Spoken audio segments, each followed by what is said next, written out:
విషయాలు చూస్తే గత 10 ఏళ్లలో కేసీఆర్ గారి హయాంలో జరిగినటువంటి అభివృద్ధిని పక్కన పెడితే కనీసం ఒక్క పథకం కానీ వచ్చినట్టు కనబడతలేదు. ఇక్కడ ఉండేటటువంటి ములుగు నుంచి సీతక్క గారు ఉన్నారు. సీతక్క గారు మరి రాష్ట్రంలో ఆల్మోస్ట్ సీఎం అంతటి సీఎం తర్వాత ఆనాడు ప్రచార సమయంలో కూడా సీఎం గారు చెప్పడం జరిగింది. కానీ మరి అటువంటి సీతక్క గారు ఉన్న నియోజకవర్గానికి కూడా ఇంతవరకు ఆడబిడ్డలకు మరి మహాలక్ష్మి పథకం కావచ్చు, పెన్షన్లు పెంచుతామని చెప్పిన అవి కావచ్చు, లేదా ఏదన్నా ఒక కొత్త పథకం కూడా ఇవ్వలేనటువంటి పరిస్థితి. ఇవన్నీ పక్కకు పెడితే నిన్నగాక మొన్న దారుణంగా వర్షం పడి ఆల్మోస్ట్ 3 మండలాలలో మొత్తానికి మిర్చి పంట ఖరాబ్ అయిపోయిన పరిస్థితి, వరి కూడా దారుణంగా దెబ్బతిన్న పరిస్థితి.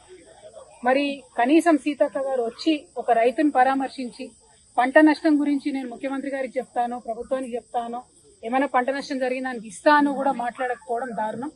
అంటే ప్రతిపక్షంలో ఉన్నప్పుడే ప్రజల మీద ప్రేమ తప్పితే అధికారంలోకి వచ్చినాక మాత్రం ప్రజల్ని పట్టించుకుంటలేరు సీతక్క గారు అనే విషయం చాలా స్పష్టంగా తెలుస్తున్నటువంటి విషయం. మరి అదే విధంగా మీ అందరికీ తెలుసు, ఇదివరకు అన్నిసార్లు అప్లికేషన్లు పెట్టుకోమన్నారు, 10-15 సార్లు గ్రామ సభలు నిర్వహించిండ్రు. ఓసారి ఇందిరమ్మ ఇళ్ళకి అప్లికేషన్లు అన్నారు, ఓసారి పెన్షన్లకు అన్నారు, ఓసారి రేషన్ కార్డులకు అన్నారు. ఎన్నిసార్లు ఓపిక ప్రజలు అప్లికేషన్లు పెట్టుకున్నారు, కానీ ప్రతిసారి అన్యాయం జరిగింది. అట్లానే ఒక గ్రామ సభలో మీ అందరికీ తెలుసు యాల నరసింహారావు అనేటటువంటి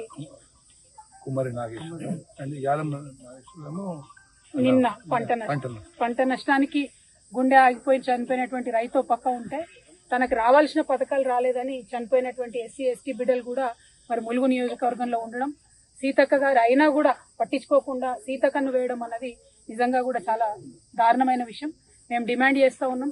ఓ పక్క యుద్ధ వాతావరణం ఉంటే ముఖ్యమంత్రి గారికి సీతక్క గారికి అందాల పోటీ మీద శ్రద్ధ తప్పితే ఇంకొక శ్రద్ధ లేదు. ఆడ యుద్ధం ముగియక ముందే సీఎం గారు వెళ్ళి అందాల పోటీలో పాల్గొనడం, సీతక్క గారు రామప్పను మీద డెకరేషన్ చేయడం, అంతకుముందు కేసీఆర్ గారి హయాంలో స్టార్ట్ అయ్యి ఆగిపోయిన పనులు చాలా ఉన్నాయి ఇక్కడ, వాటి మీదనేమో సంవత్సరంన్నరగా శ్రద్ధ లేదు. ఇవాళ మాత్రం అందాల పోటీలు అనగానే వచ్చి పై మెరుగులు దిద్దేటటువంటి ప్రయత్నం చేస్తున్నారు. మన హెరిటేజ్ స్ట్రక్చరు రామప్పను యునెస్కోలో మనం పెట్టించుకోవడం జరిగింది బీఆర్ఎస్ హయాంలో.